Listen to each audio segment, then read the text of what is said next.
Hi everyone. So, to introduce myself, my name is Alexia Apablaza, and I'm going to be going over in a couple short lessons the basics of how to play your instrument, the violin. I'm going to go over the parts, some techniques for holding the bow, holding the instrument, and hopefully these lessons can be a sort of Kickstarter for you getting into playing the violin. So, the first thing we're going to start with is simply just the violin. So, this part is just the body. These two holes right here, which are where your sound's going to come out of, are the F holes. This is the bridge. This black part is called the fingerboard. Up here we have the pegs, 4 of them, and here we have the scroll.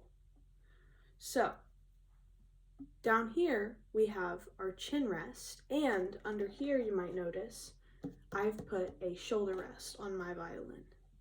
There's definitely more parts than that, but these are kind of the main ones you need to know, and definitely ones that I'll reference in these videos.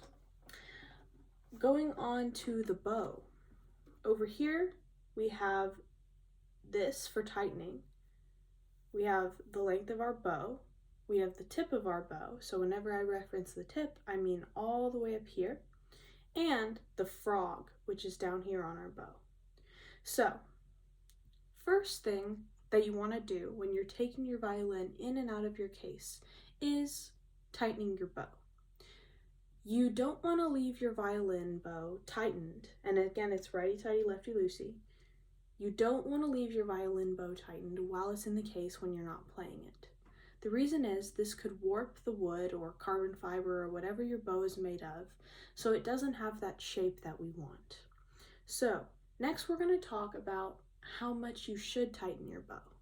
So I'm going to go ahead and tighten mine. This is about where you want it tightened. You might notice in the video that you can still see sort of a curved, bent shape to your bow. It's not supposed to be completely straight because you still want that sort of natural curve where here it bends down a bit.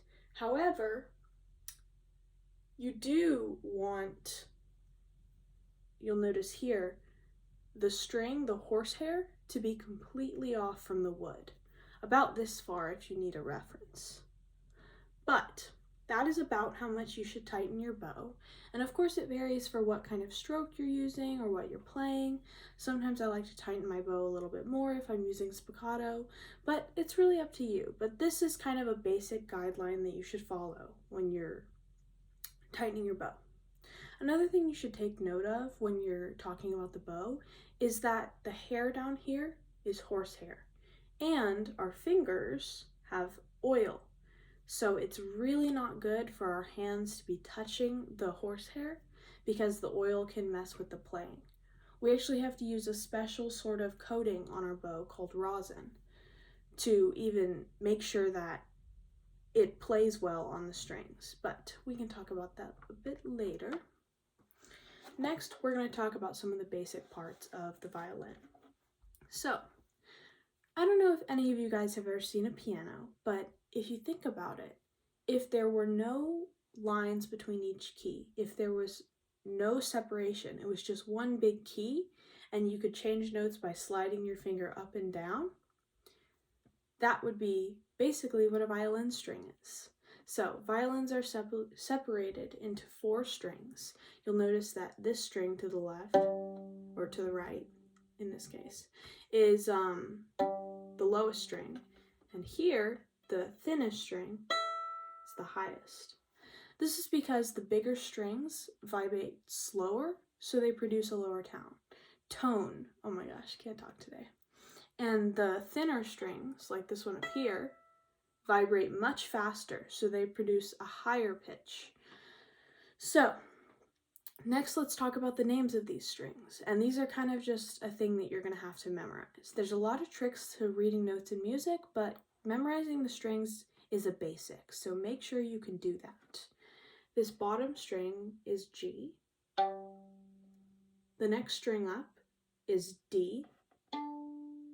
Next string up is A, and the very highest string is E. So these are going to be your 4 basic strings when you're playing violin. Make sure you remember those. I think we're going to stop here for today because knowing all the parts of the violin and memorizing those strings names is hard, so take note of that and I'll see you in the next lesson.